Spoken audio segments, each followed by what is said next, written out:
Hello, and welcome to Hedgehog Storytime, where I read my weird original fiction. The following story is part of the Edie Valley Project. Link to the playlist in the description below. Yes, you have to read them all. No, that is not a request. What do I say about this one? I don't really know. This was a fun episode to write. I will absolutely say that. 100%. I'm actually surprised. I got a lot of comments from Strangetown and around that time when people said that they thought Doug was really going to fuck this up. Well, I'm glad I wrote him so pathetically that he convinced even you. Anyway, without further ado, this is The Time to Fucking Party. This was all happening way too fast. Here Doug was, sitting in a makeshift, well, he guessed dressing room was the best way to describe it, while just past one thin curtain was a gathering crowd of demons who expected him to be their fucking god. Who knew what they would do to him if they found out he wasn't? For Doug, it was more a matter of when than if. He supposed he wasn't bad at talking, but he was no actor. Not even close. And it wasn't like demons aged or died naturally. Even if Bake had been gone 50 years like Kay said, how many of them knew him? Knew how he talked, how he acted? How could Doug possibly ever hope to replicate it when he'd never even met the guy himself? He had to get out of here, pronto, before they killed him. But this tent was in the very center of the soul market. Too many people would recognize him if he tried to sneak away. And then what? He had no idea how they'd even gotten to Discord, let alone how to get out. He was stuck. Doug stared at the mirror in front of him. There was simply no getting around it. He wasn't a rock star. He was a loser. Anyone could see that. Well, yeah, duh, but how long are you gonna keep moping about it? Asked a voice, and Doug jumped as he saw someone else in the mirror behind him. It's so pathetic. He looked behind him, but, of course, there was no one there. Yet turning back to the mirror, there she was, glaring back at him, the pieces of glass embedded in her face glimmering harshly in the light. Cocaine. Oh, Doug whispered, I see how it is. After all this time of just staring at me all day, now you finally decide to start talking again? You have no idea how much we wanted to. He blinked, and there were the other two. Cancer to his other side, Conscience skulking towards the back of the room. But now I just can't keep my mouth shut any longer. Cocaine broke in again. Are you gonna do that shitty thing you always do, Doug? Where you just don't do anything? I don't think Conscience would be too happy about that. Cancer gestured with one veiny hand over to her and put the other on Doug's shoulder. He swore he could feel it, the coldness of her thin, dead fingers. So he shook her off. Then what do you want me to do? Well, the way I see it, Cocaine spoke slowly, like she was talking to a child. You've got two options. You can run away like a goddamn coward, or you can shut the fuck up and kick some ass. Your bias is showing, Cancer countered. Well, yeah, well, that's really easy for you to say. Doug pointed at the mirror with an accusatory finger. You're not the one who's got to go out there and get fucking murdered. I mean, we kind of are. Cancer raised the skin where her eyebrow should be. We're just figments of your imagination, after all. Ugh, you guys are both derailing this conversation. The point I was trying to make is that you need to stop being a fucking pussy and do something. Cocaine fumed. You made a deal, didn't you? What part of I'm going to get stoned to death by a mob of angry demons aren't you getting? Cocaine just rolled her eyes. Oh, you don't know that. And besides, you keep going on and on about how they're gonna kill you, but in the end, isn't that what you wanted anyway? Well, yeah, but no, not like, I mean, fuck, man, I don't know. Doug sat down in front of the mirror and put his face in his hands. Nothing makes any sense anymore. Surprisingly, none of them said anything. After a minute, he raised his head to look back at Conscience. Of all of them, she was the only one he really wanted to hear right now. She might actually have some good advice for him, and it had been so long since he'd heard her voice. But she was gone. They all were. Doug was alone in the dressing room. He supposed that he always had been. The solitude didn't last long. If he was honest, Doug was grateful for the interruption. "All right, I'm back." Pushing aside the curtain, Kay snuck into the dressing room, an odd shape slung over her shoulder. "What's that?" Doug asked, trying to pretend that he hadn't just been in the middle of a hallucination-induced panic attack. "This is the Kingmaker right here."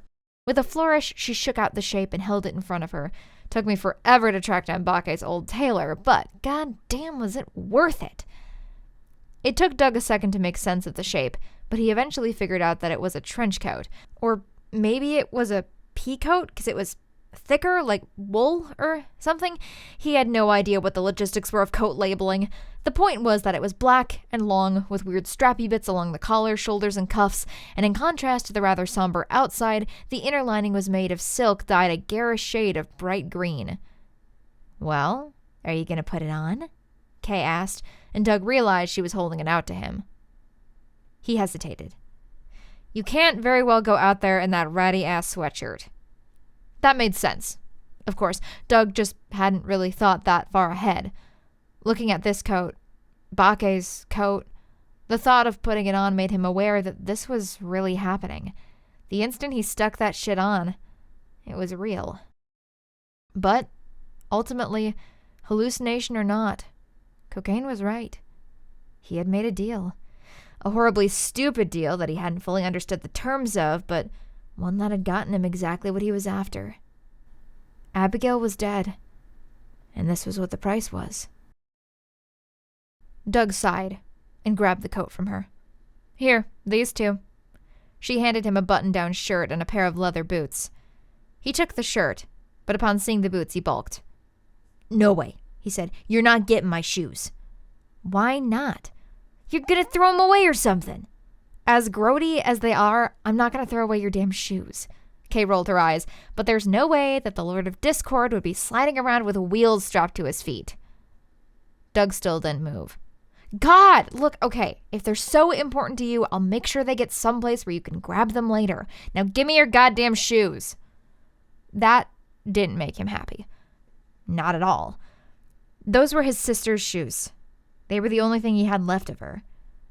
But he guessed if he was going to get fucking got, then it would be nice not to get blood on them. "You'd better." He swiped the boots from her grip.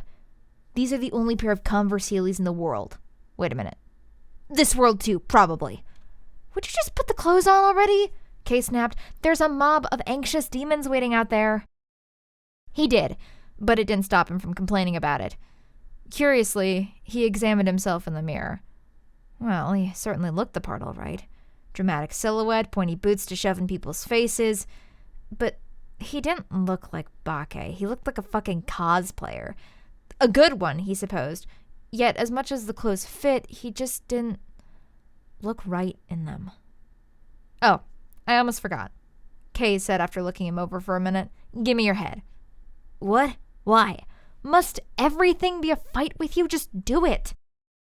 By standing on her tiptoes, she was able to stick something that felt rather like a thick wire to his head and spent a minute securing it with bobby pins. A good amount of swearing was involved. "That's better." Kay pulled back and nodded in approval. Doug turned back to the mirror once more. "Okay, now that was a little scary. With a pair of goat horns wrapping up and around his ears, the effect was a bit strange. He still kind of looked like a cosplayer, but like one of those really good ones that could be just like the real deal if you squinted a little. Problem was that unless all these demons were extremely nearsighted, no one was going to be squinting. "Welp," Doug said, "I'm gonna get killed." "I think you look pretty good." "Well, that's the thing, isn't it?" Doug sighed. "You can dress me up however you want, but as soon as I say anything..." "Are you still going on about that?" Kay's eye twitched a little. "Okay, look, I'm only going to explain this once, so pay attention." She grabbed his chin to force him to look at her. Okay. He pulled away. "My deals are binding," she said, like in a supernatural sense. "I promised that I would help you kill Hodge, so from that point on, your fate was to kill her. In that same sense, now you've promised to be Bake for me, and so you will." "So what you're saying is that as soon as I get up on that stage, I'll just know what to do?" She shrugged. I don't know. I've never been on that side of the deal before. He stared at her. Is that just another lie so you can placebo me into thinking I'm doing well? I'll never tell, is all she said. If this was anyone else, it would have been the confirmation of the lie, but with Kay, there was literally no way to tell. He really hoped it wasn't. Thinking that something might maybe potentially just happen and it would all go all right was the only thing that kept him from pissing himself as Kay told him to break a leg and step through the curtain. On the other side, just a mere feet away, was a crowd whose energy was already rising to a fever pitch as she made to hype him up, as she put it. As she emerged in front of that mass, Doug heard a good amount of booing. He couldn't tell, however, if it was because she was Kay or because she wasn't Bake. Listen, shut up, she said to the crowd over the squealing of the microphone. I just want to say one thing before you see him. I fucking told you. I said I'd go find him and bring him back, and none of you fuckos believed me. More booing, but it somehow seemed to be of a good-natured kind. Stop gloating, someone shouted. All right. She struggled to get their attention back. They were certainly a rowdy crowd. Doug wasn't sure if that was a good thing or not. Regardless, he was already about to jump right out of his new stiff shoes. You want to see him, right? Kay asked, and the crowd went nuts. You want to take your city back from those boring tightwads that call themselves the Tea Party, right? Somehow, they got even louder. Okay, then I guess I'll get the fuck out of his way. Doug didn't think he'd be able to hear ever again after being subjected to the sheer volume of screaming from the assembled audience. That might have been part of the reason why he didn't sense Kay coming back through the curtain and pushing him out onto the stage until it was too late. It was a good second before the crowd realized what had happened, but once they saw Doug standing alone on that stage, they abruptly fell silent. There were so many people crammed into the already huge tent, and they were all staring at him. Doug had had people staring at him before, of course, back during his time at the arena, but there had never been as high as stakes. It took everything he had to keep from shaking, from fear, for once, as he approached the microphone. It was one of those old-fashioned mics that you might see a radio announcer use. Doug wondered if they just didn't have any better or if it was for aesthetic purposes. Wait, shit. His mind couldn't wander now, not when a whole-ass room was waiting for him to say something. He had to say something. Right now. Shouldn't the deal juice be kicking in right about now? It was time to say something cool, or exciting, or witty. Hi, was what he said instead. Just as Doug was about to lose his mind from how idiotic he was, one lone member of the crowd sent up a woo and clapped. It shocked Doug so much that instead of thinking about it, on instinct alone, he pointed in the general direction of the sound and said, "Thank you, random citizen." And the crowd lost it. Apparently, that was something that Bake would have said.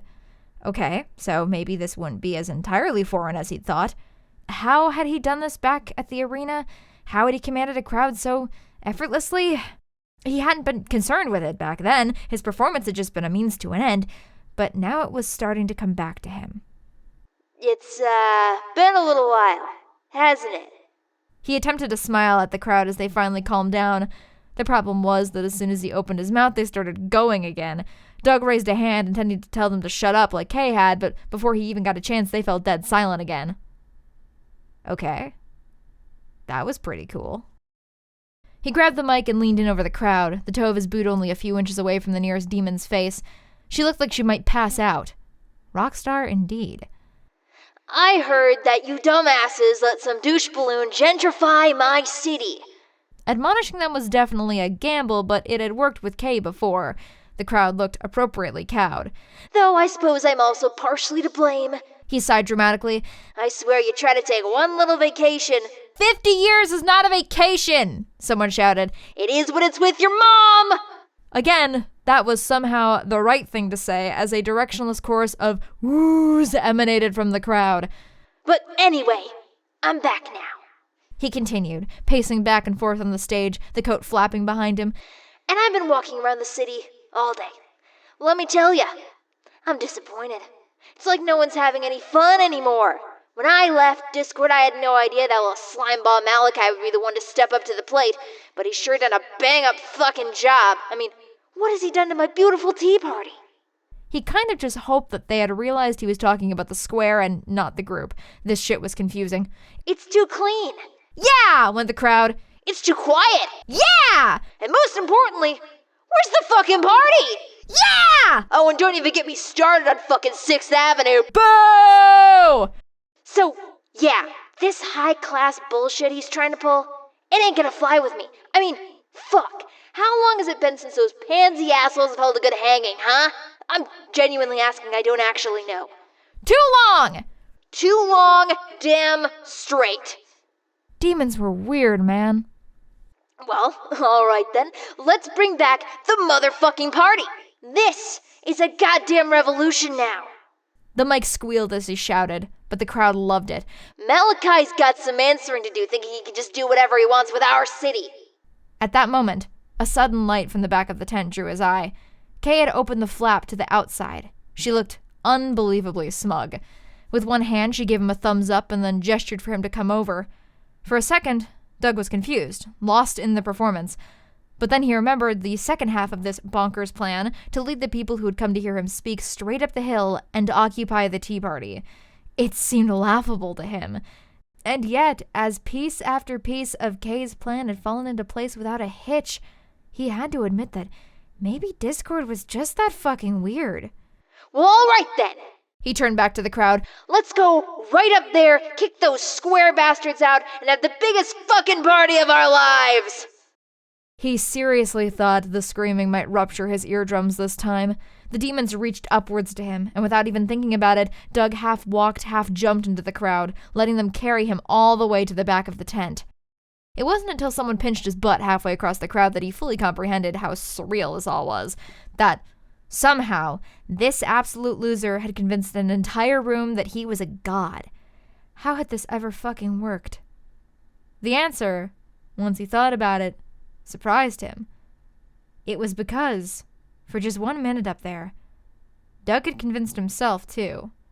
For just a small amount of time, he'd really found himself angry at the absolute injustice of turning Bake's city boring. And above all else, he'd actually been having fun. There was only one problem with all this. One that was only driven home more when 3 ghosts at the back of the crowd waved at him. Doug wasn't Bake. And sooner or later, someone would squeal, or Doug would fuck up, and then he'd be dead. Ironically enough for Doug, he wasn't looking forward to it.